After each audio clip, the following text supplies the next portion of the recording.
Before we begin, it's critical to state that I am not a licensed financial advisor, mortgage loan officer, or real estate professional. This presentation is for educational and informational purposes only and should not be considered financial, legal, or investment advice. The world of lending changes constantly, and your individual situation is unique. Always consult with a qualified professional before making any major financial decisions. What if I told you the biggest lie in real estate is that you need a 750 credit score to buy a home? What if I told you that every single day in America, people with credit scores in the 500s are getting handed the keys to their very own house?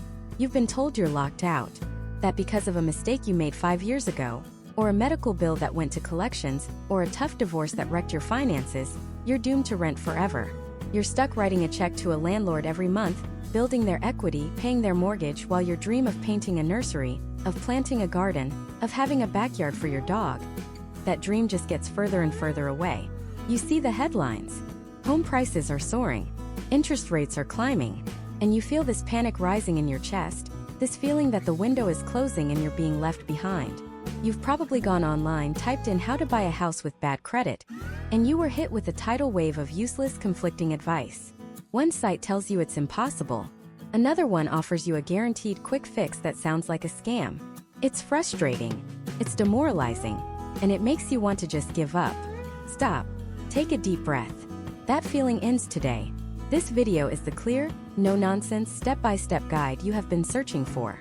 We are going to rip apart the myths and give you the truth. The entire purpose of this presentation is to give you a realistic, actionable roadmap to get from where you are now, feeling stuck and uncertain, to holding the keys to your own home, regardless of your credit score. We're not talking about wishful thinking or magic wands. We are talking about specific government-backed loan programs, concrete numbers, and the exact strategies you can use to make homeownership a reality. By the end of this, you will know more than 95% of the population about how bad credit mortgages actually work. You will understand what lenders are really looking for. You will know the minimum scores you actually need, and you will have a clear plan of action. So let's get one thing straight. The term bad credit is basically useless. It's a vague, scary label that doesn't mean anything to a mortgage underwriter. Lenders don't see a big red stamp that says, "Bad credit, reject." That's not how it works.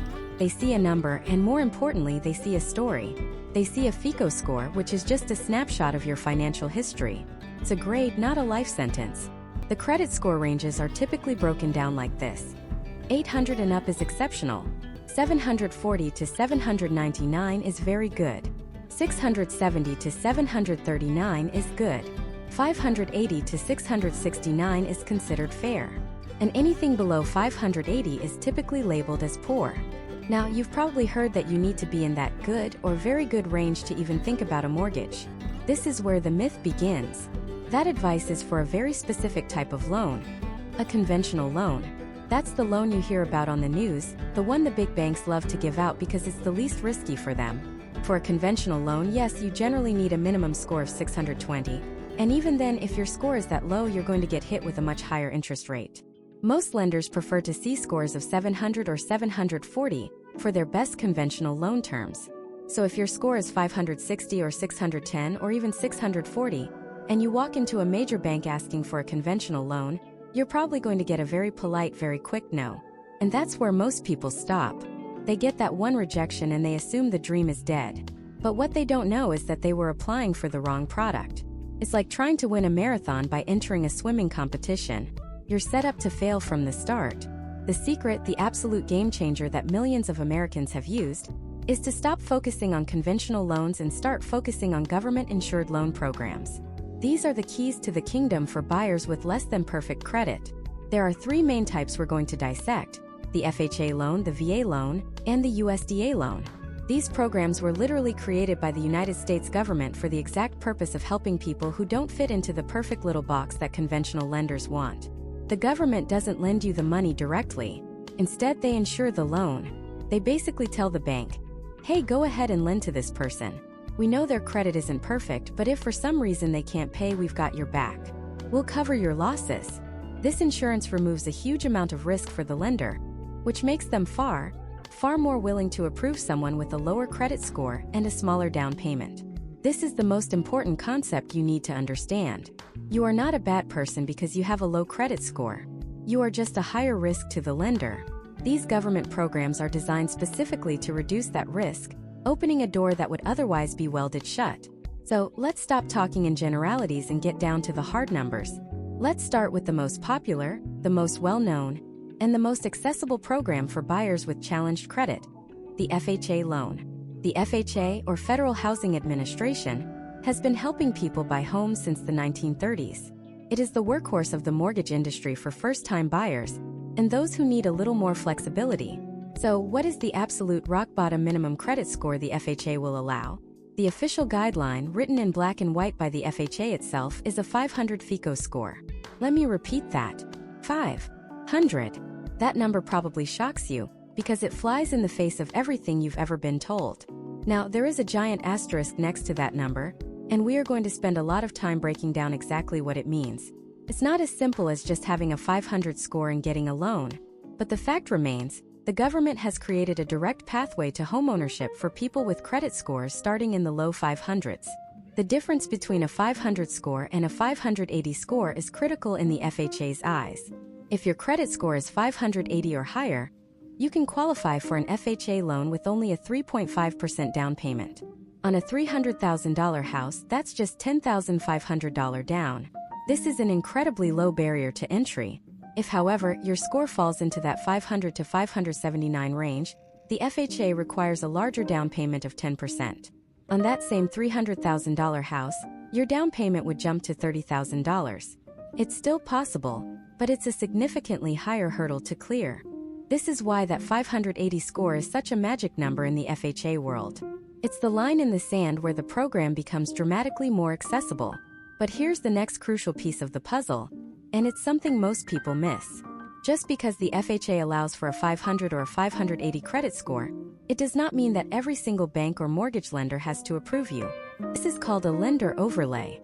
An overlay is an extra rule or a stricter guideline that a specific lender adds on top of the government's minimum requirements. Think of it like this. The federal law says the speed limit is 65 miles per hour. That's the FHA guideline. But your town might put up a sign that says the speed limit on this particular street is 45 miles per hour. That's the lender overlay. The lender is always allowed to be stricter than the FHA. They just can't be more lenient. And this is the trap. You, with your 590 credit score, walk into one of the giant national banks. You know you meet the FHA minimum of 580 for a low down payment.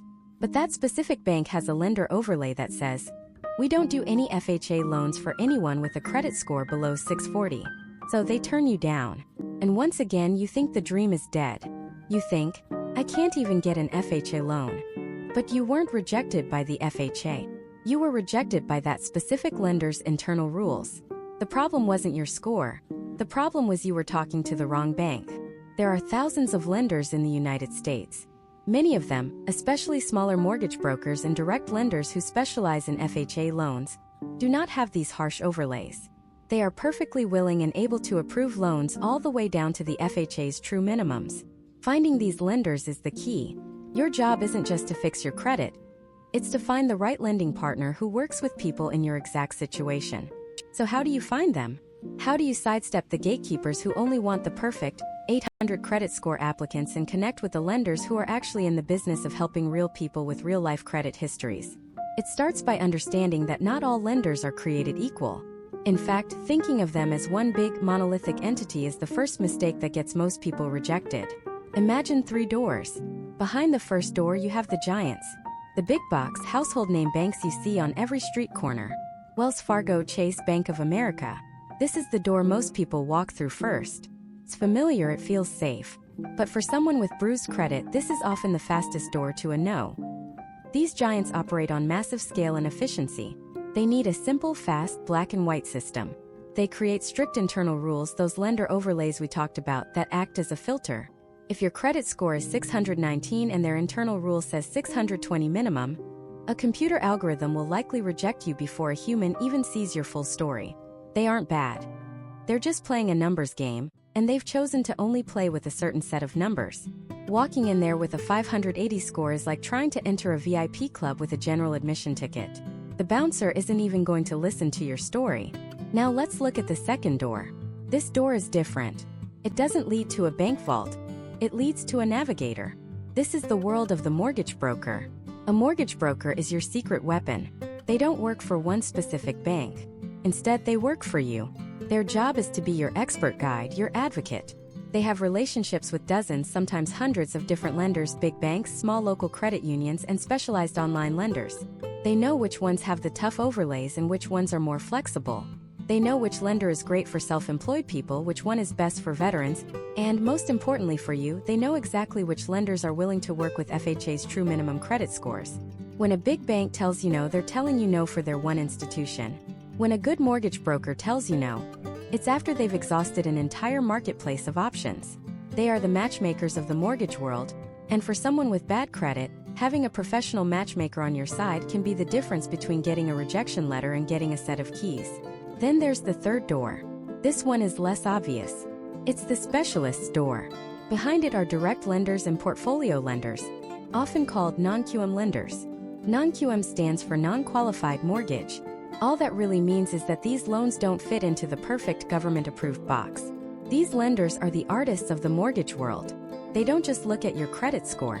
They look at your entire financial painting. They might look at 12 or 24 months of your bank statements instead of your tax returns if you're self-employed. They might be willing to overlook old medical collections if you have a large down payment. They do something called manual underwriting, where a real human being, an underwriter, sits down and reads your entire file. They read your letter of explanation. They look at your job history. They look at your assets. They try to understand the story behind the numbers.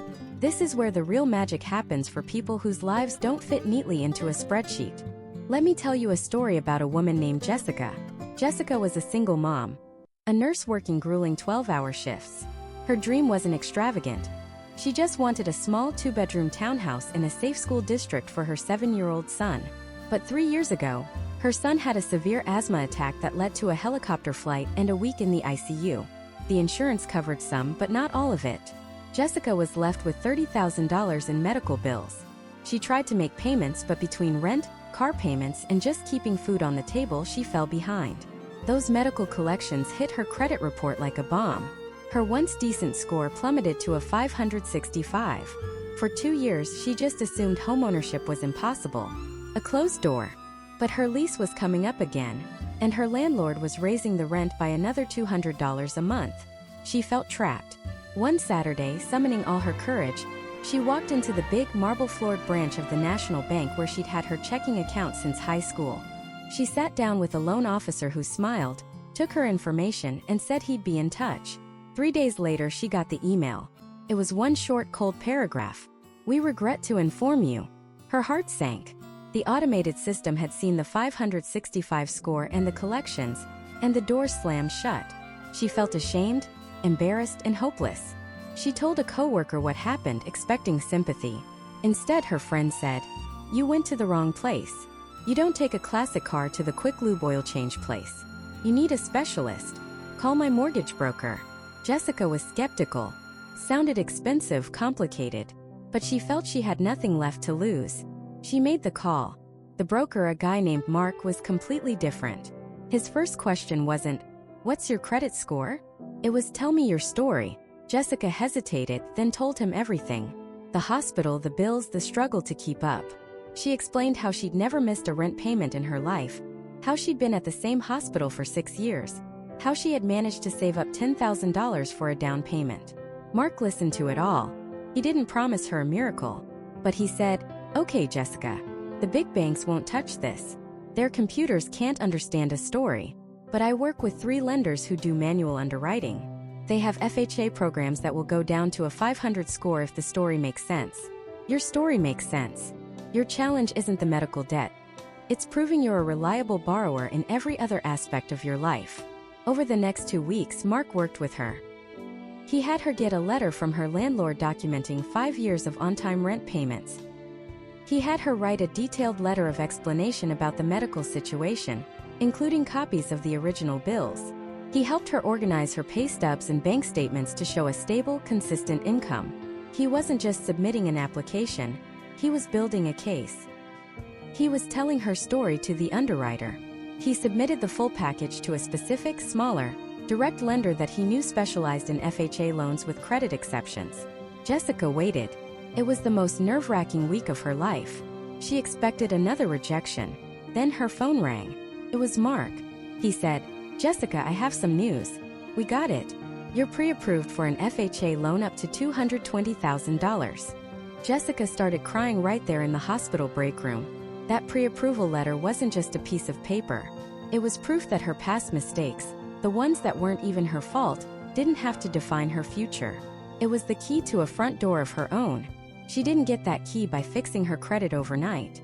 She got it by walking through the right door and finding the right guide who knew how to navigate the complex map of the mortgage world. Her story proves the most important lesson in this entire journey. Your first step isn't filling out an application. It's finding the right lending partner. Don't just talk to one bank. Talk to a mortgage broker. Interview them. Ask them directly. What is the lowest credit score you have successfully closed a loan for in the last 6 months? Ask them, which of your lending partners are best for FHA loans with scores under 600? Their answers will tell you everything you need to know. Now, getting that pre-approval like Jessica did is a monumental step, but it's just the beginning. That approval was for a very specific type of loan, an FHA loan, which has its own unique set of rules, benefits, and drawbacks. It's one of several powerful tools designed for borrowers with less than perfect credit. Understanding these loan programs, FHA, VA, USDA, and even some of those specialist non-QM options, is the next critical piece of the puzzle. Because choosing the right loan is just as important as choosing the right lender, and the wrong choice can cost you thousands. So let's start with the undisputed heavyweight champion of bad credit mortgages, the FHA loan. If you've ever heard a friend with a SOSO credit score talk about buying a house, they were probably talking about this. The FHA loan is the comeback story, the underdog's secret weapon. It's the single most important tool in the arsenal for someone trying to climb out of a credit hole and into a home of their own. But what is it, really? The first thing you need to understand, and this is critical, is that the FHA doesn't actually lend you any money. FHA stands for the Federal Housing Administration. They aren't a bank. They are an insurance company, backed by the full faith and credit of the United States government. They provide insurance to the lender, the bank that's actually giving you the cash. Think of it like this. You walk into a bank and say, "I'd like a few $100,000 for a house, but my credit history looks like a disaster movie." Normally, the bank would politely show you the door. They see you as a huge risk. But with an FHA loan, the government steps in and tells the bank, "Hey, don't worry. Go ahead and give them the loan. If they can't pay it back, we've got your back. We'll cover your losses." Suddenly, the bank's entire perspective changes. The risk they were so terrified of has vanished. They're no longer looking at your shaky past. They're looking at a guarantee from the US government. This insurance is the key that unlocks the door to homeownership for millions of people who would otherwise be locked out. So, how do you get this key? Let's talk about the magic number everyone asks about, the credit score. The official FHA guideline, the number written in their rulebook, is a FICO score of 500. But hold on, don't get too excited. The reality on the street is a little different. While the FHA allows for scores as low as 500, finding a lender willing to go that low is like finding a unicorn. It's not impossible, but it's incredibly rare. The real magic number for an FHA loan is 580. A 580 FICO score is the threshold. It's the dividing line.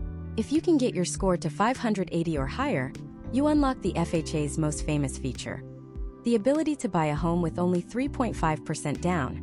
Let's put that in perspective. On a $300,000 home, a traditional 20% down payment is $60,000. For most people, saving 60 grand is a monumental task. But 3.5%? That's $10,500. Still a lot of money, but it's a goal that feels achievable. It brings the dream down from the clouds and puts it right in front of you. Now, what if you're not at 580? What if you're sitting at, say, a 550 or a 530? Are you completely out of luck? No. This is where that lower FHA guideline comes into play. If your credit score is between 500 and 579, the FHA program is still available to you, but the rules change. Instead of a 3.5% down payment, you'll be required to bring a 10% down payment to the table. So on that same $300,000 house, your down payment just went from $10,500 to $30,000. It's a much bigger hurdle, but it's still a path forward. It's a way in when every other door is slammed shut. And what about that down payment money? The FHA is also incredibly flexible about where it comes from. Many conventional loans are very strict. The money has to be yours, seasoned in your bank account. But the FHA understands that families help each other. They allow your entire down payment to be a gift from a family member, an employer, or even a charitable organization. This one rule alone has made homeownership possible for countless people who simply couldn't save the lump sum on their own. So, low credit score requirement, tiny down payment, it sounds almost too good to be true, right? Well, here comes the catch. Remember that insurance I talked about? The guarantee the FHA gives the lender? It's not free. You, the borrower, are the one who pays for it. This is called mortgage insurance premium, or MIP, and it is the single biggest drawback of an FHA loan. MIP comes in two parts. The first is the upfront mortgage insurance premium, or UFMIP. This is a one-time fee, currently set at 1.75% of your total loan amount. So if you're borrowing $290,000, that's an upfront fee of over $5,000. Now, you don't typically have to write a check for this at closing. In almost all cases, this fee is rolled into your total loan balance. So you're borrowing a little more and paying interest on it over 30 years, but it doesn't come directly out of your pocket on day one. The second part, and the one that really stings, is the annual mortgage insurance premium. Despite its name, it's not paid once a year. It's broken up and added to your mortgage payment every single month. The amount you pay depends on your loan amount, your down payment, and the length of your loan, but it typically works out to be around 0.85% of your loan balance per year. On that $290,000 loan, that's an extra $200 or so added to your mortgage payment every single month. And here is the most important thing you will hear about FHA loans today. For most borrowers, anyone who puts down less than 10%, that monthly mortgage insurance payment is for the life of the loan. It never goes away. You could pay your mortgage for 29 years, build up hundreds of thousands of dollars in equity, and on your very last year of payments, you are still paying that monthly mortgage insurance. It is permanent.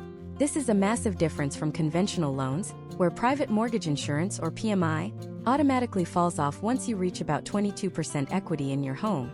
With an FHA loan, the only way to get rid of that lifetime MIP payment is to refinance out of the FHA loan and into a different type of mortgage, like a conventional loan, once your credit and equity have improved.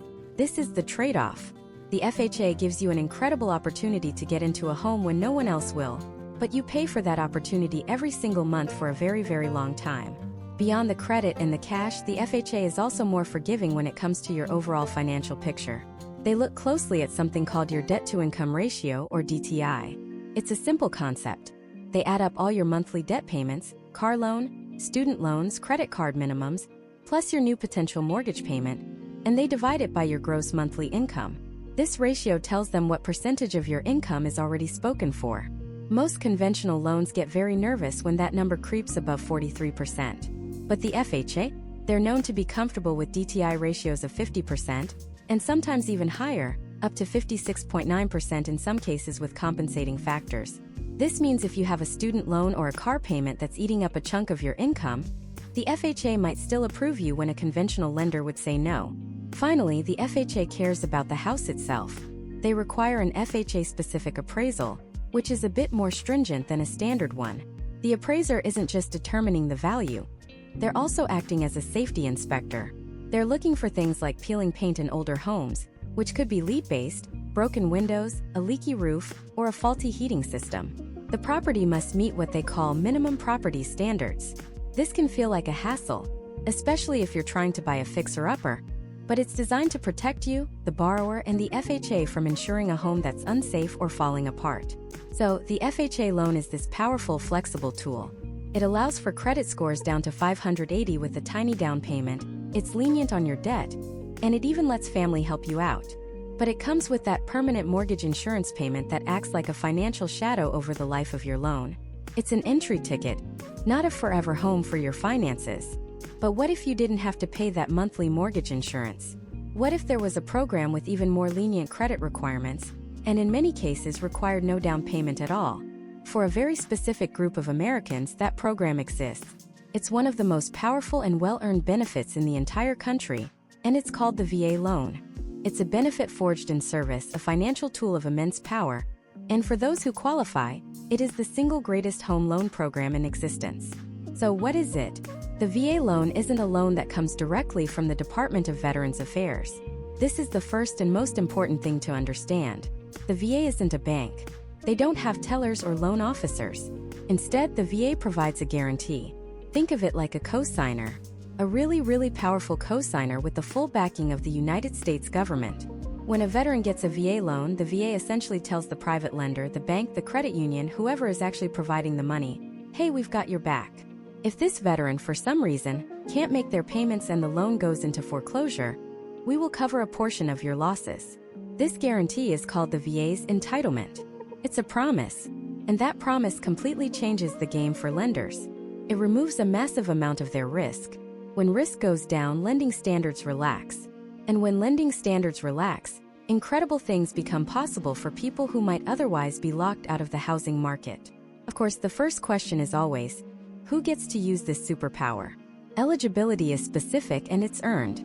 The primary group is, of course, veterans of the armed forces. If you served on active duty for a certain period of time, typically 90 consecutive days during wartime or 181 days during peacetime, you likely have eligibility. Members of the National Guard and Reserves are also often eligible, usually after 6 years of honorable service. Even active duty service members can use the benefit while they're still serving.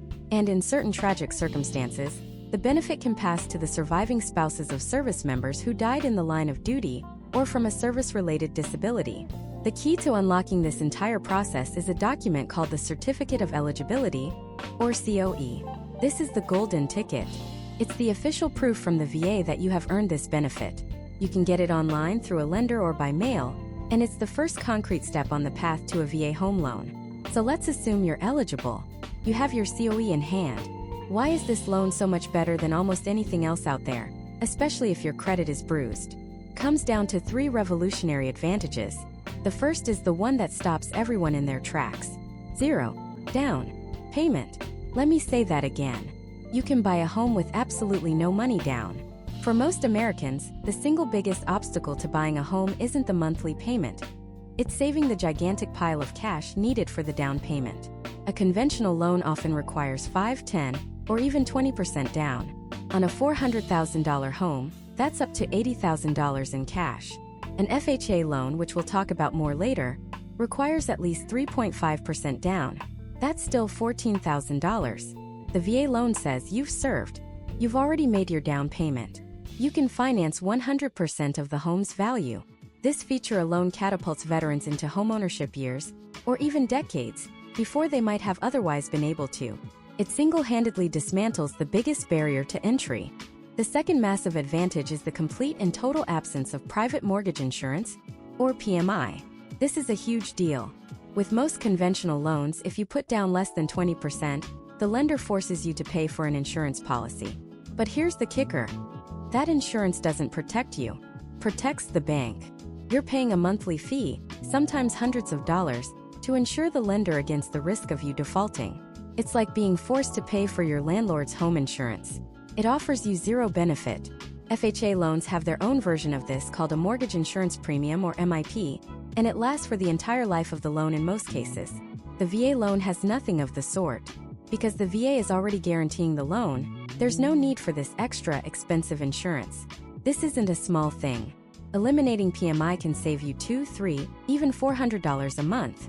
That's thousands of dollars a year and tens of thousands over the life of the loan that stays in your pocket. It means you can afford a more expensive house, or you can simply enjoy a much lower monthly payment on the same house. And that brings us to the core of our question, credit scores. This is where the VA loan truly shines for those who've hit a few bumps in the road. As we said, the VA itself does not set a minimum credit score requirement. There is no magic number written in their rulebook that says you can't get a loan if your score is below X. Their official stance is that the veteran must be a satisfactory credit risk. That's it. It's a holistic view. Now let's be realistic. The private lenders who are actually fronting the money will have their own internal standards, which we call overlays. They almost all have a minimum credit score they want to see. But because the VA guarantee makes the loan so much safer for them, their minimums are often dramatically lower than for any other type of loan. While a conventional loan might require a 640, 660, or even a 680 score, many VA lenders are comfortable working with scores down to 620, Some will go down to 600. And there are even specialized lenders who will dip into the high 500s, sometimes as low as 580, if the rest of your financial picture makes sense. They'll look at your recent payment history. Have you been on time for the last 12 months, even if you had trouble before that? They'll look at your debt-to-income ratio. But the bottom line is, a credit score that would get you an instant rejection for a conventional loan can often be a starting point for a conversation with a VA lender. It offers a path forward where other doors have slammed shut. So zero down payment, no PMI, and incredibly flexible credit requirements. Sounds too good to be true. And you know the saying. So what's the catch? There is one, but it's a reasonable one: the VA funding fee. This is a one-time fee paid to the VA to help keep the program running for future generations of veterans, with no burden on taxpayers. The fee is a percentage of the loan amount and it varies. For a first-time user of the VA loan with zero down payment, it's typically 2.3% of the loan. If you put some money down, the fee gets smaller. The good news is you don't have to pay this out of pocket. In almost all cases, the VA funding fee can be rolled right into the total loan amount, so you're paying it off over 30 years. And here's another incredible part of the benefit. Some veterans don't have to pay the fee at all. If you are a veteran receiving VA compensation for a service-connected disability, you are completely exempt from the VA funding fee. This is a massive saving, potentially thousands of dollars, waived as a thank you for your sacrifice. Let's paint a picture. Imagine a veteran with a 610 credit score. She has a steady job but had a rough patch a few years ago that damaged her credit. She has a little bit of savings, but nowhere near the $20,000 she'd need for a down payment on a modest home in her area. With a conventional loan, she's not even in the game. With an FHA loan, she might get approved, but she still needs to come up with that down payment, and she'll be stuck paying hundreds in mortgage insurance every month. But with her VA benefit, the entire story changes. She finds a lender who understands her credit history. She's approved for a loan with zero down payment. Because she's exempt from the funding fee due to a disability rating, her closing costs are minimal. She closes on her first home, and her monthly payment is $300 less than it would have been on an FHA loan, because there's no mortgage insurance. For her, the VA loan wasn't just a good option. It was the only option. It was the difference between being a lifelong renter and a homeowner, building equity and a future for her family. This program is, without a doubt, a life changer. It is a tangible thank you written into law that provides a real measurable advantage to those who have served the country. But what if you haven't served? What if you don't have access to this incredible benefit? Is there still hope for you if your credit is low and your savings are thin? The answer is yes. There's another government-backed program, one designed for a much broader audience, that has been the #1 path to homeownership for first-time buyers and those with credit challenges for decades. It's called the FHA loan.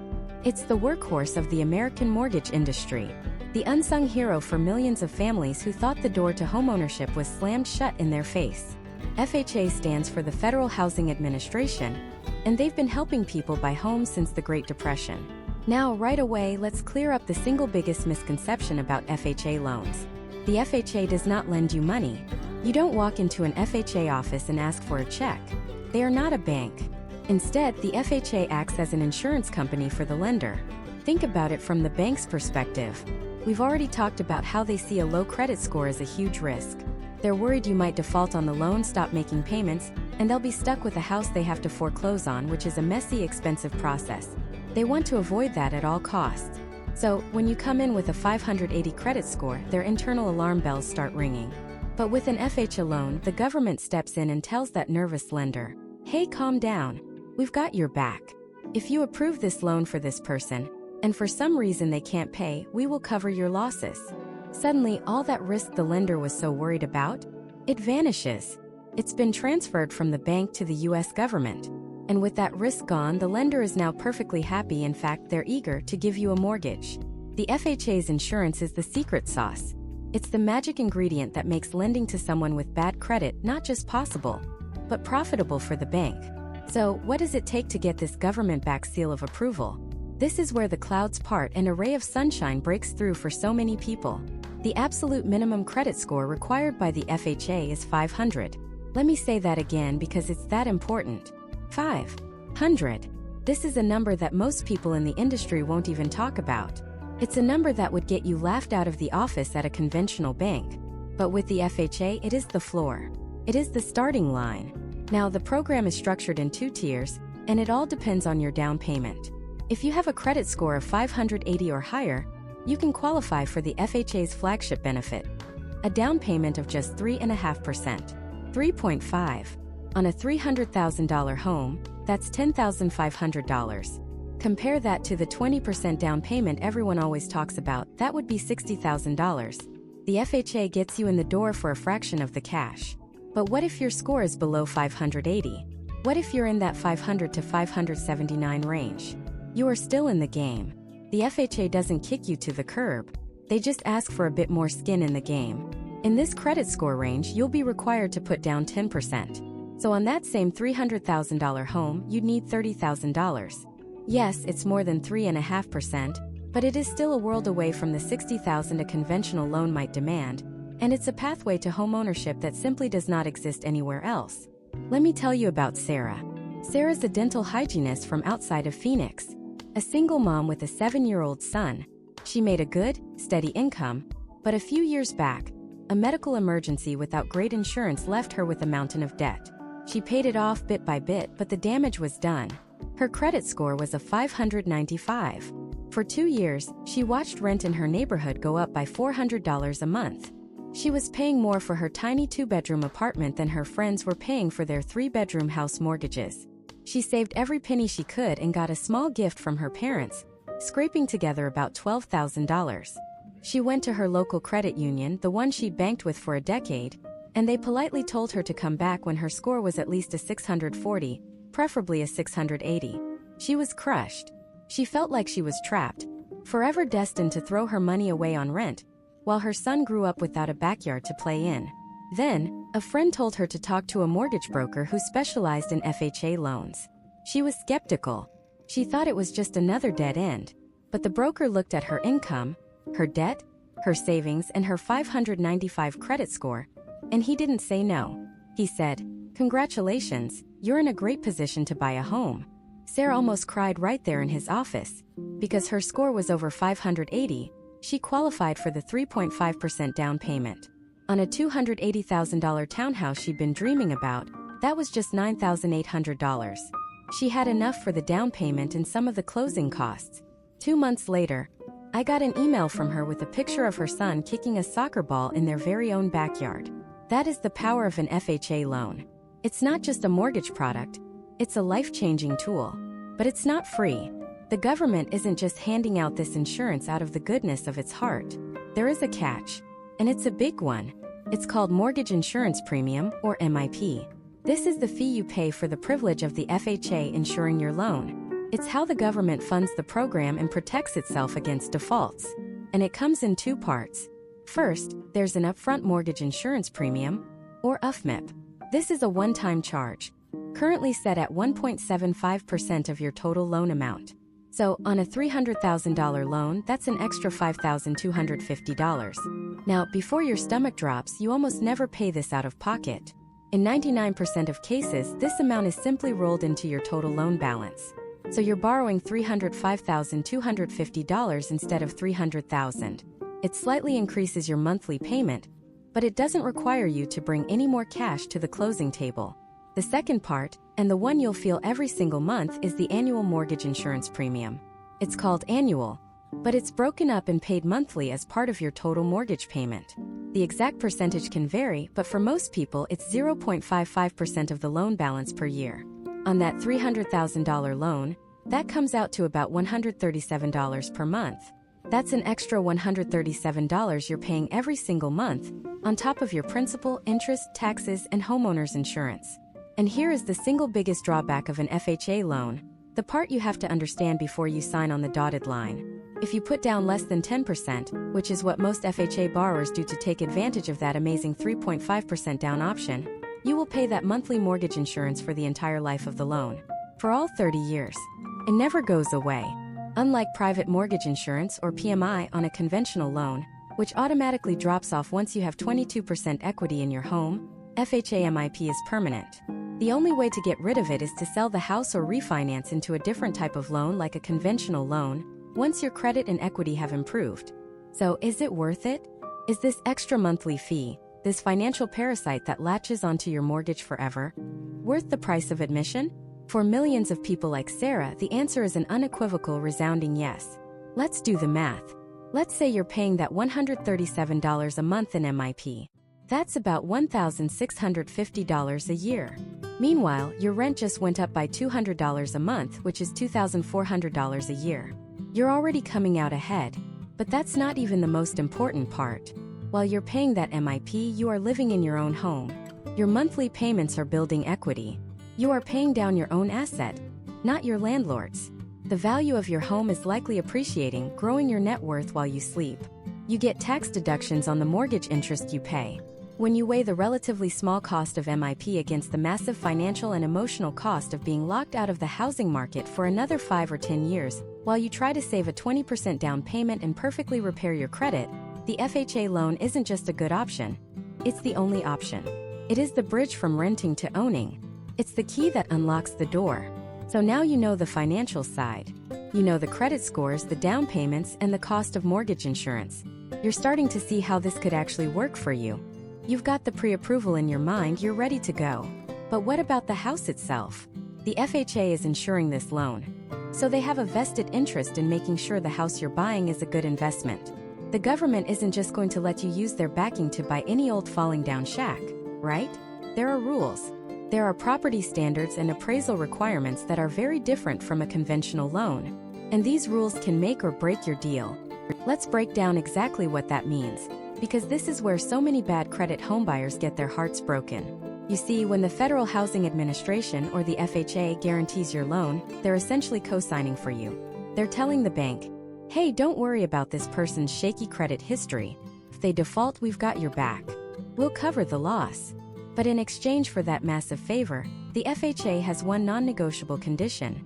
The house itself has to be a good bet. They aren't going to insure a loan on a property that's falling apart, unsafe, or a money pit waiting to happen. They need to protect their investment, which is ultimately the taxpayers' money. So they created a set of standards called the minimum property standards. And they send out a special kind of appraiser to enforce them. Now, you might think an appraiser's job is just to figure out what a house is worth. And for a conventional loan, you'd be mostly right. They look at comparable sales, square footage, the number of bedrooms, and they spit out a number. But an FHA appraiser? They are a different breed entirely. They have two jobs. Job one is to determine the value, yes. But job two, which is arguably more important for you, is to act as a health and safety inspector. They are looking for anything that could violate the FHA's core principles of safety, security, and soundness. Imagine this scenario. Let's call our homebuyer David. David has a 590 credit score. He's worked his tail off saving up a 3.5% down payment. He got his FHA pre-approval, and after months of searching, he finally finds it. The one. It's a charming older home, built in the 1960s with great character. The pictures online look fantastic. He tours it, falls in love, and makes an offer. The seller accepts. David is on top of the world. He's about to become a homeowner. He pays $500 out of his own pocket for the appraisal, and the FHA appraiser goes out to the property. A week later, David gets a call from his loan officer. The news is not good. The appraisal came back with the list of required repairs. His loan is on hold, and it will not be funded until every single item on this list is fixed and re-inspected. David is crushed. What happened? Let's walk through that charming house with the FHA appraiser's eyes. As he pulls up, the first thing he notices is the paint on the exterior wood trim around the windows is chipping and peeling. To a normal person, that's a minor cosmetic issue. A weekend project. To an FHA appraiser looking at a home built before 1978, that is a giant, flashing red light that screams, lead-based paint hazard. It's a major safety issue, especially for children. That's repair number one. All peeling and chipping paint must be scraped, properly disposed of, and repainted. Next, he walks up the concrete front steps. He notices a crack in the top step, and it wobbles slightly when he puts his weight on it. Again, you might think it's no big deal. But for the FHA, that's a trip and fall hazard. It compromises the safety of the home. That's repair number two. Fix the broken step. He looks up at the roof. It's not leaking, but the shingles are curled and worn. He estimates it has maybe 2 years of life left in it at best. The FHA generally requires a roof to have at least 2 to 3 years of remaining economic life. If it doesn't, it might need to be repaired or replaced before the loan can close. That's a potential repair number 3, and it's a big one. He goes inside. The staircase leading to the second floor has no handrail. David thought it made the space feel more open. The FHA appraiser sees a major safety violation. Every set of stairs with more than a few steps needs a secure handrail. That's repair number 4. He heads down to the basement to check the furnace and water heater. He turns on the thermostat. Nothing happens. The furnace is dead. The FHA requires a permanent, functioning heat source capable of warming the entire home. A broken furnace is an absolute deal killer. Repair number 5. The furnace must be repaired or replaced. While he's down there, he sees some old water stains on the foundation wall and notices a musty smell. This points to potential moisture intrusion, which questions the soundness of the structure. He makes a note, requiring a licensed professional to certify the foundation is structurally sound. That's another potential major expense. He goes back upstairs and checks the windows in the bedrooms. One of them has been painted shut. David would never have noticed. But the appraiser knows that a bedroom window must be operable to serve as a secondary exit in case of a fire. It's a critical safety feature. Repair number 6. Make the window functional. The list goes on. A broken pane of glass in a garage window. An electrical outlet near the kitchen sink that isn't a modern, grounded GFCI outlet. Evidence of active termites. Any of these things can and will be flagged. The FHA is not playing around. They are not asking the seller to please consider fixing these things. They are stating unequivocally that the United States government will not back a loan on this property until these specific issues are resolved to their satisfaction. So now David is in a nightmare scenario. He has a list of required repairs that could cost thousands or even tens of thousands of dollars. And he finds himself in the middle of a brutal negotiation. He goes back to the seller and says, "The FHA requires you to fix all of this." The seller, who has 3 other backup offers from buyers with conventional loans, just scoffs. "No way," he says. "I'm selling the house as is. Your loan, your problem. Either you fix it, or I'm moving on to the next buyer." This is the FHA trap. David, with his 590 credit score, doesn't have an extra $15,000 sitting around to replace a furnace and spray paint on a house he doesn't even own yet. The seller refuses to pay. The lender is legally barred from funding the loan until the work is done. It's a stalemate, a catch-22. His dream of homeownership is evaporating before his eyes, all because of a few peeling paint chips and a wobbly step he barely noticed. He feels completely powerless. His loan officer tells him the deal is likely dead. This exact situation kills thousands of deals for bad credit buyers every single year. They get their hopes up, they spend money on inspections and appraisals, only to be stopped dead at the finish line by property condition issues they never saw coming. Feels hopeless. But what if there was a way to turn this disaster into an opportunity? What if you could finance the cost of those repairs directly into your mortgage, turning the seller's no into a yes? There is a tool designed for this exact situation. A specialized government-backed loan that most lenders don't like to talk about because it's more work for them. But for a buyer like David, it's the only thing that can save his dream. This lifeline is a loan from the Federal Housing Administration. You probably know it as an FHA loan. And the reason many lenders don't shout about it from the rooftops is simple.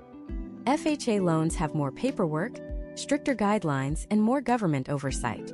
For a busy loan officer trying to process as many applications as possible, a straightforward conventional loan is faster and easier. An FHA loan is, for them, a headache.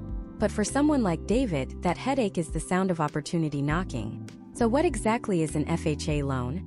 Imagine you're trying to borrow $1,000 from a friend, but that friend is a little worried you won't pay them back. Now imagine you're super responsible, always pays their bills. Cousin steps in and tells your friend, "Hey, lend them the money. If for some reason they can't pay you back, I will."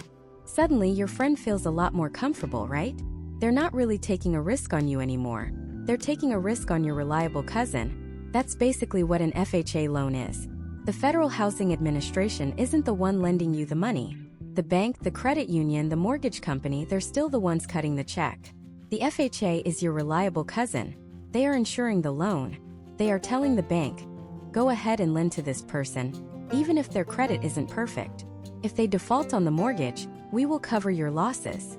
This government insurance completely changes the risk calculation for the lender.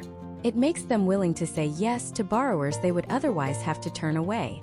David didn't learn this from his loan officer. After his third rejection, he felt a familiar wave of despair.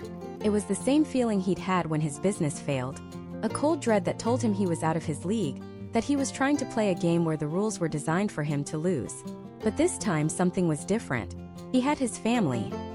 He had the image of his daughter's face when she saw that backyard. He refused to let that dream die. So he did what we all do when we're desperate for an answer. He went to the internet. He didn't just search mortgage for bad credit. He went deeper. He started searching for the exact reasons he was denied. He looked up manual underwriting, compensating factors, and government-backed mortgage programs. He spent hours falling down a rabbit hole of financial forums and government websites, places where real people were sharing their real stories of rejection, and sometimes of triumph. And that's where he saw it over and over again. FHA. It was like finding a secret key. He learned that the FHA program was created way back in the 1930s specifically to help make homeownership accessible to more Americans, especially after the Great Depression when nobody could get a loan. It was literally designed for people who didn't fit into the perfect little box that conventional lenders wanted. The first thing that jumped out at him was the credit score requirement. The magic number for most conventional loans was 620. Below that, you were basically invisible. But the FHA guidelines were a different world. The FHA says a lender can approve a borrower with a credit score as low as 580, and they would still only need a 3.5% down payment. 3.5%. On that $300,000 house, that was just $10,500, exactly what David had saved. His score was 595. For the first time, he saw a number on a screen that didn't feel like a wall, but a door. And it got even better. The FHA guidelines go even lower. If a borrower has a credit score between 500 and 579, they can still potentially be approved. The catch? They need to put down 10% instead of 3.5%. For David, this was a revelation. The system wasn't just a hard no. It was a no, but it had tiers. It had flexibility. It had pathways he never knew existed because no one had bothered to show them to him. The next discovery was about his debt. That pesky student loan and the lingering business debt had pushed his debt-to-income ratio, or DTI, to the limit. DTI is simple. It's how much of your monthly gross income goes towards paying your debts. Lenders see a high DTI as a red flag. If too much of your money is already spoken for, how can you reliably afford a mortgage payment? Conventional loans are very strict about this. But FHA loans? They're more forgiving. Because the loan is government insured, lenders are allowed to accept a much higher DTI, especially if the borrower has other strengths, like a stable job or cash reserves. David's DTI was a deal breaker for a conventional loan, but for an FHA loan it was potentially workable. He felt a surge of adrenaline, a mix of anger and excitement. Why hadn't anyone told him this? Was it really just because it was more work for them? He was building a case not just for a loan but against the idea that he was unqualified. He wasn't unqualified. He was just talking to the wrong people and applying for the wrong product. But as he kept reading, he realized the FHA loan wasn't a magic wand. It came with its own set of rules and costs. This was the catch. And the biggest one is called mortgage insurance premium, or MIP. Remember that government insurance that makes the bank feel safe? You, the borrower, have to pay for it. And you pay for it in two ways. First, there's an upfront mortgage insurance premium. It's a one-time fee, currently 1.75% of the total loan amount. Now, you don't usually have to bring that cash to the closing table. Most people just roll it into their total mortgage balance. So on a $290,000 loan, that's an extra $5,075 you're borrowing and paying interest on over the next 30 years. Second, and this is the one that really impacts your monthly budget, is the annual MIP. Despite its name, it's paid in monthly installments as part of your mortgage payment. This fee lasts for the entire life of the loan if you put down less than 10%. That's right. For 30 years, you'll be paying an extra couple $100 every single month for this insurance. It never goes away unless you sell the house or refinance into a different type of loan. This MIP is the price of admission. It's the cost of getting that yes when everyone else is saying no.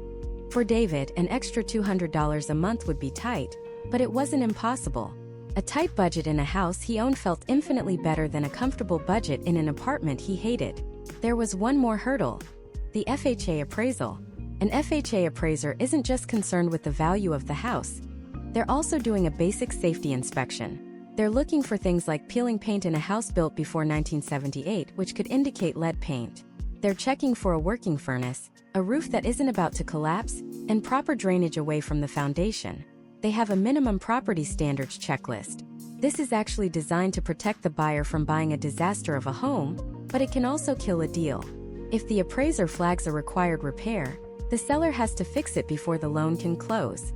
In a competitive market, many sellers won't want to deal with that potential hassle and will choose a buyer with a conventional loan instead. David now understood the entire landscape.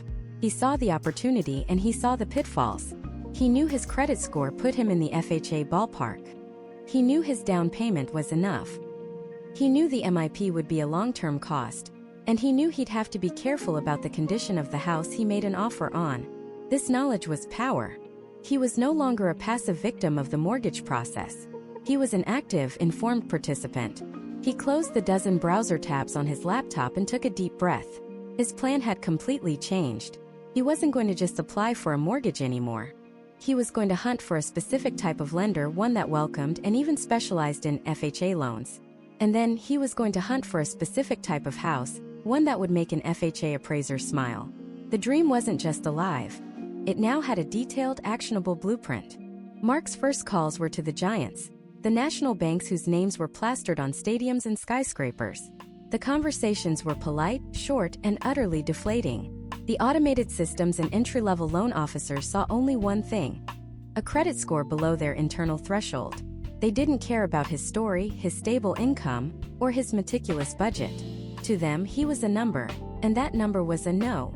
It was like talking to a brick wall, but a brick wall that could check your credit and then politely hang up on you. He felt that old, familiar sting of rejection, but this time it wasn't paralyzing. It was data. The blueprint said this would happen. These big banks often have what are called lender overlays, their own set of stricter rules piled on top of the FHA's minimum requirements. While the FHA might say yes to a 580 score, a big bank's overlay might demand a 640 no exceptions. Mark was wasting his time, so he pivoted. He ignored the 1 to 800 numbers and started searching for local mortgage brokers and community credit unions. These were the lenders who lived and worked in his town. Their kids went to the same schools. They understood the local housing market not as a national trend, but as the street they drove down every day. He made a list and started dialing. The first few calls were still tough, but the tone was different. Instead of a hard no, he got a let's see or it's going to be tough, but he was getting closer. Then on his 7th call, he connected with a loan officer named David. David didn't start with Mark's credit score. He started with a question: tell me what you're trying to do. For the first time, Mark felt like he was talking to a partner, not a gatekeeper. He explained everything: the medical debt, the job loss, the recovery, the new job, the budget, Sarah's income, the whole story. David listened. He didn't interrupt. When Mark was finished, David said something that nearly made him fall out of his chair. Okay, I've worked with tougher cases. Let's get your documents together and see what we're really looking at. The score is just one part of the puzzle. The next week was a paper blizzard. Mark and Sarah gathered 2 years of tax returns, 2 years of W-2s, 60 days of bank statements, and 30 days of pay stubs. Every dollar they had saved, earned, or spent was laid bare. But the most important document wasn't a number at all. It was a letter. David had asked Mark to write a letter of explanation for the derogatory marks on his credit report. This was his chance to give a voice to the numbers. He didn't make excuses. He took ownership. He wrote about the sudden illness that led to the medical collections, explaining the timeline and the impossible choices they faced. He detailed the layoff that led to the late car payments, and then crucially, he detailed the steps he had taken since. He described his new stable job. He explained their strict budget. He pointed to his perfect payment history for the past 24 months on every account they still had. He wasn't just explaining the past. He was demonstrating the present and proving the future. He was showing them he wasn't a risk, he was a recovery story. David submitted the package. The wait was agonizing. Every email notification made Mark's heart jump. 3 days later, an email from David landed in his inbox. The subject line was simple: good news. Mark opened it, his hands shaking. It was a pre-approval letter. They were approved for a loan of up to $250,000. It wasn't a fortune, but in their corner of the world it was enough. It was more than enough. It was everything. Mark looked at that number, a number that a bank was willing to trust him with, and for the first time in years, he felt the weight of his past financial failures begin to lift. With the pre-approval letter in hand, the hunt began. But this wasn't the romantic, dreamy house hunt you see on television. This was a calculated, strategic mission. Mark and Sarah weren't looking for vaulted ceilings or a chef's kitchen. They were looking for a house through the eyes of the world's most critical homebuyer, an FHA appraiser. They learned the FHA's minimum property standards by heart. Safety, security, and soundness. That was the mantra. As they walked through houses with their real estate agent, they became a team of amateur inspectors. They'd walk into a charming little bungalow and immediately notice the peeling paint on the exterior window frames. To a normal buyer, it's a weekend project. To them, it was a giant red flag. If the house was built before 1978, that peeling paint could be lead-based, a major health hazard, and an automatic FHA fail. They walked away. They visited a two-story colonial with a beautiful yard. But as they went down to the basement, they saw a long horizontal crack in the foundation wall with signs of water intrusion. Safety, security, soundness. A compromised foundation was the definition of unsound. They walked away. Another house had a brand new kitchen, but the wooden deck out back had wobbly railings and was missing balusters. A safety issue. The roof on another looked curled and aged. A soundness issue. The electrical panel in one looked like a rat's nest of ancient wiring. A huge safety issue. Their agent, who was thankfully experienced with FHA buyers, never pushed. She understood. They weren't being picky, they were being smart. They only had one shot at this, and they couldn't afford to fall in love with a house that the FHA would never approve. It was discouraging. They saw a dozen homes, and each one had a fatal flaw, but they didn't deviate from the plan. Then one Tuesday afternoon their agent called. "A new one just hit the market," she said. "It was owned by the same couple for 40 years. I think you need to see it. Tonight." They pulled up to a modest brick ranch-style house. The landscaping was simple but neat. The paint was pristine. It didn't have dramatic curb appeal, but it looked solid. The moment they stepped inside, they felt a difference.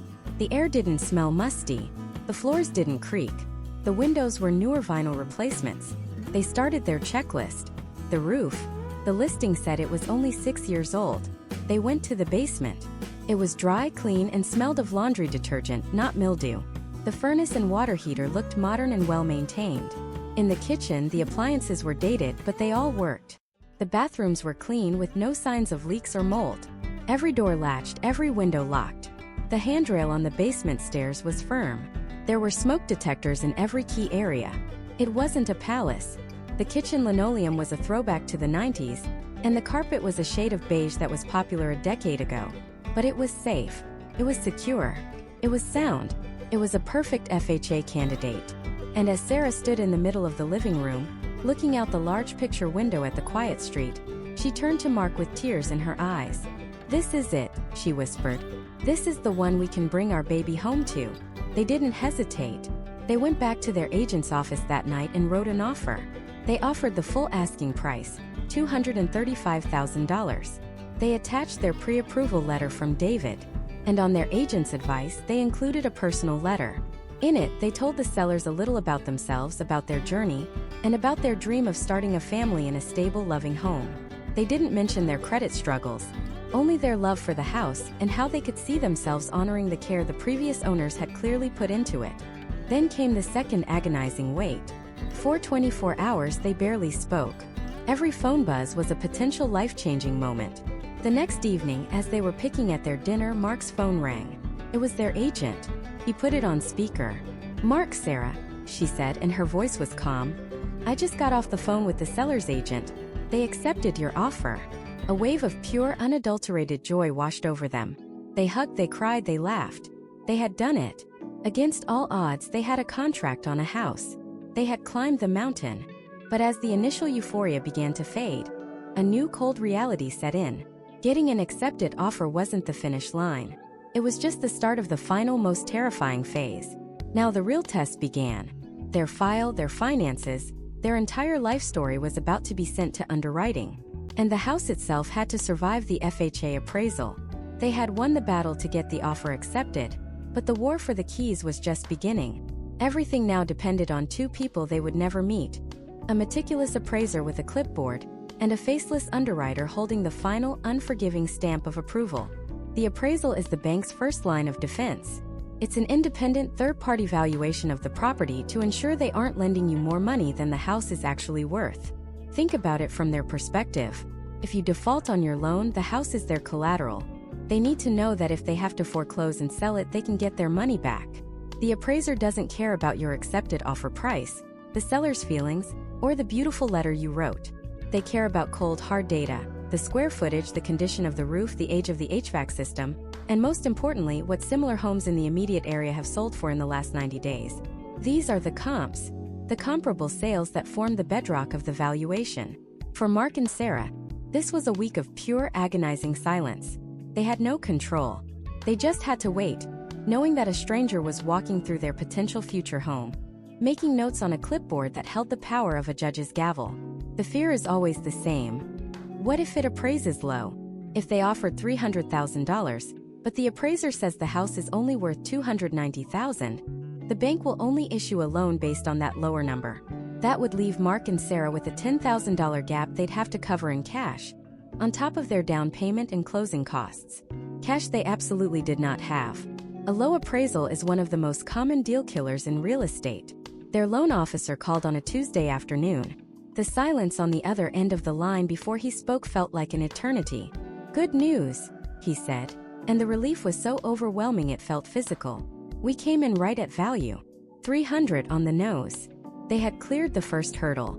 The house was officially worth what they were paying for it. For a moment they celebrated. They allowed themselves to imagine painting the walls and picking out furniture. But their loan officer's next words brought them right back to reality. "The file is moving to underwriting." If the appraisal is a checkup, underwriting is a full-body financial autopsy. This is where a human being, an underwriter, tears apart every single document you've submitted. Their one and only job is to protect the lender from risk. And a borrower with a 610 credit score is, by definition, a giant flashing red light of risk. The underwriter's job is to find any reason, any inconsistency, no matter how small, to deny the loan. They are the final gatekeeper. The requests started trickling in, then it became a flood. Each one was an email from their loan officer with the subject line, "Underwriting condition." The first one was simple: "Please provide a letter of explanation for the credit inquiry from the car dealership 6 months ago." Mark had to write a formal letter signed and dated, stating he was shopping for a car but did not purchase one and did not open a new line of credit. Felt ridiculous, but they did it. Then it got more intense. Underwriting needs you to source a large deposit of $1,500 into your checking account from 3 months ago. This was money from Sarah's parents, a gift to help with expenses. Now they had to prove it. This meant getting a signed gift letter from her parents stating the money was a gift, and not a loan that needed to be repaid. It meant getting a copy of her parents' bank statement showing the money leaving their account, with the account number blacked out for privacy. It was an invasive, uncomfortable process.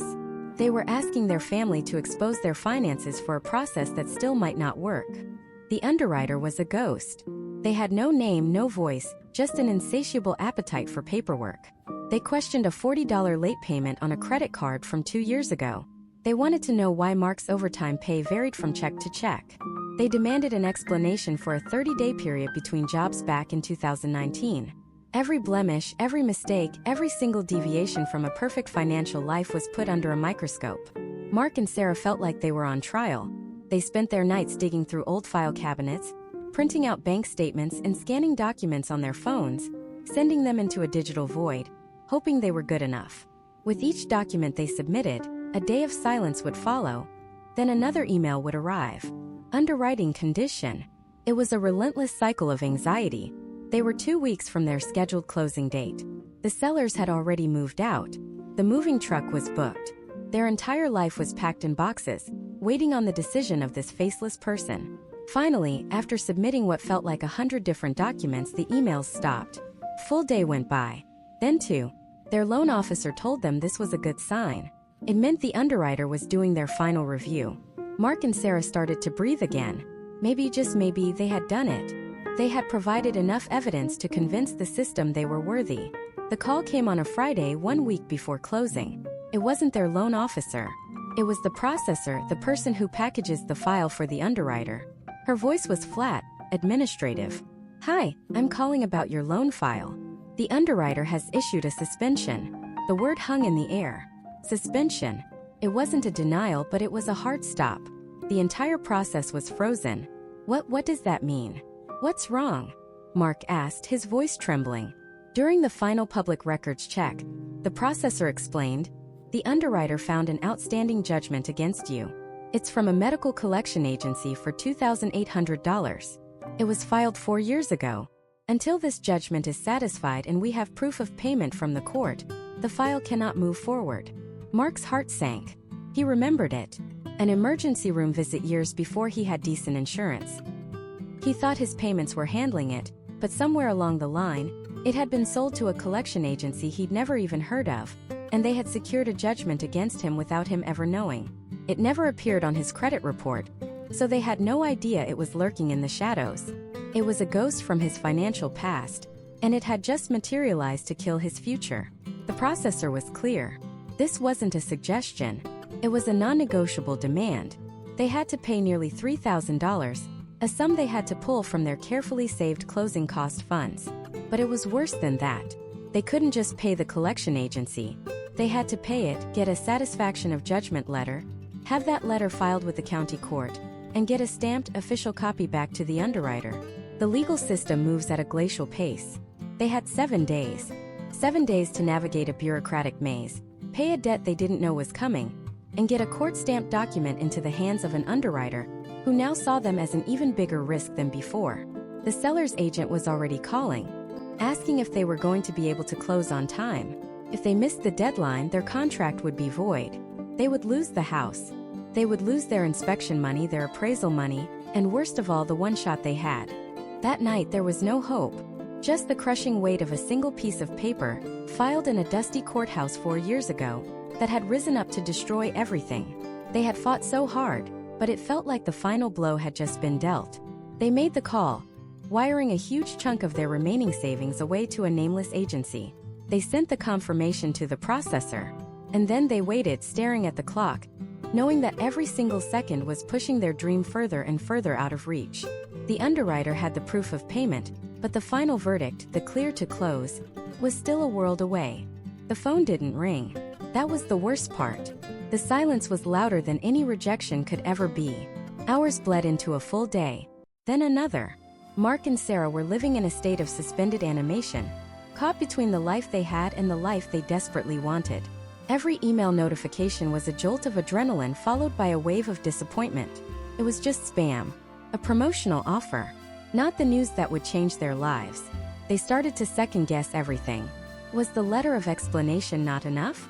Did the underwriter see them as a number, a risk too great to take?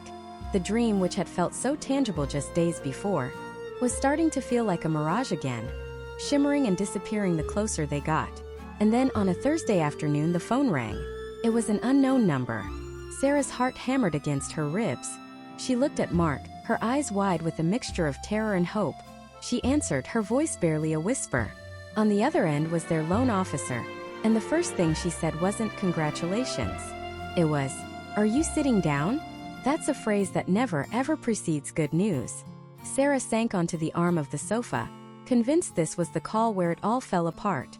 The loan officer explained that the underwriter had signed off on the payment proof for the collection account. That was the good news. But there was a but.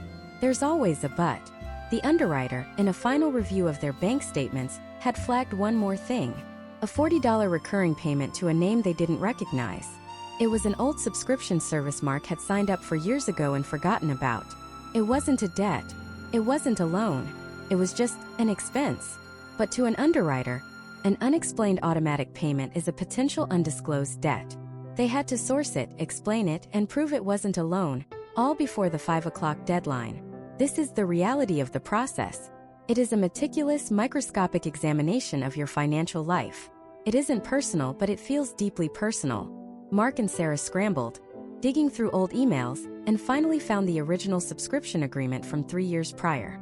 They forwarded it, their hands shaking, and then they waited again, for 2 more agonizing hours.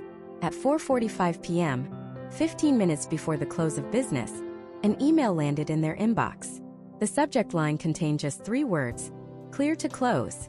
They didn't scream. They didn't jump for joy. They just sat there in stunned silence, reading the words over and over again. Then slowly, they looked at each other, and the tears that had been threatening for weeks finally fell. These weren't tears of sadness or frustration. They were tears of pure, unadulterated relief. The fight was over. They had won. They had done the impossible. They had gotten a mortgage with bad credit. So, let's circle all the way back to the question we started with. Can you get a mortgage with bad credit in the USA? The story of Mark and Sarah gives us the answer. And it's not just a simple yes or no. The answer is a resounding definitive yes. Yes, if you are willing to do the work. Yes, if you are willing to be brutally honest with yourself and your lender. Yes, if you are willing to fight for it. Their journey wasn't a fluke. It was a blueprint. And it's a blueprint you can follow. Let's break it down into the core, actionable principles that got them those 3 magic words. Clear to close. First, confront the beast. They didn't hide from their credit report. They printed it out, went through it line by line, and understood every single negative mark. You cannot fix a problem you refuse to look at. Pull your reports from all 3 bureaus. Know your score, but more importantly, know the story your report tells. Second, find your guide. Their loan officer was not just a paper pusher. She was a strategist. She specialized in FHA loans and knew the specific guidelines and exceptions. Not all lenders are created equal. Don't just walk into the first big bank you see. Search for mortgage brokers or lenders who explicitly state they work with low credit score borrowers or government-backed loans. Interview them. Ask them about their experience with situations like yours. Your lender is the most important member of your team. Choose wisely. Third, use the right tools. For Mark and Sarah, the FHA loan was their key. It's designed for this exact scenario. For a veteran, it might be a VA loan, which can be even more forgiving. For someone in a rural area, a USDA loan might be the answer. These government-backed programs exist for a reason: to create homeowners out of people the conventional system might overlook. Understand the specific benefits and requirements of each. They have lower credit score minimums and down payment requirements for a reason. They are your lifeline. Fourth, build an overwhelming case. Bad credit creates a headwind. You have to create a tailwind to push back. Mark and Sarah did this with compensating factors. They had a down payment that was larger than the minimum. They had stable job histories. They had a low debt-to-income ratio once you looked past the old credit mistakes. Think about your own strengths. Is it a steady job? Low monthly debts? Money and savings? These are the things you highlight to an underwriter to prove you are more than just your score. You are a responsible person who hit a rough patch. Fifth, become a documentation master. The request for the collection payment proof, the forgotten subscription, these weren't attacks. They were questions. Your job is to answer those questions as quickly and thoroughly as possible. During the mortgage process, create a dedicated folder on your computer. Have digital copies of your last 2 years of tax returns, 60 days of pay stubs, 60 days of bank statements for all accounts, and your driver's license. When your lender asks for something, the goal is to send it within the hour, not the day. Speed and organization show the underwriter you are serious and reliable. And finally, the 6th and most crucial principle: tell your story. The letter of explanation was the turning point. It transformed them from a file number into human beings. It gave context to the numbers. It showed remorse, responsibility, and a clear plan for the future. If you have bankruptcies, foreclosures, collections, or late payments, you will be asked to explain them. Don't just give a one-sentence answer. Write a thoughtful, honest letter. Own your mistakes. Explain the circumstances: a medical emergency, a job loss, a divorce, without making excuses. Then, most importantly, explain what has changed since then. Show them the person you are today, not the person you were during your financial crisis. Now, it's also critical to understand that getting the mortgage isn't the finish line. In many ways, it's a new starting line. Because they had bad credit, Mark and Sarah's interest rate was higher than someone with an 800 credit score. They also had to pay mortgage insurance, a monthly fee required on FHA loans. This is the trade-off. You get the house, but you pay more for the privilege over the life of the loan. But here's the secret endgame. Their journey isn't over. Their new mission, starting the day they got the keys, was to rebuild their credit with a vengeance. They put a small recurring bill on a credit card and paid it off in full every single month. They never missed a mortgage payment. They monitored their credit like hawks, because in 2 or 3 years, once their score crosses into the good or excellent range, they can refinance. They can trade in their high interest rate mortgage for a new one at a much lower rate, potentially saving them hundreds of dollars every month and tens of thousands over the life of the loan. Getting the mortgage with bad credit isn't the trap. It's the escape hatch. It's the tool that allows you to start building equity and stability while you simultaneously repair your financial past. So, can you get a mortgage with bad credit? Yes, it will be one of the hardest things you ever do. It will test your patience and your resolve. You will face scrutiny and judgment. You will have to work twice as hard as everyone else. But holding the keys to your own home, knowing you built that reality not because it was easy, but because it was hard, that is a feeling that no credit score can ever measure. Your past does not have to be your future. The dream is not out of reach. It's just waiting for you to start the fight.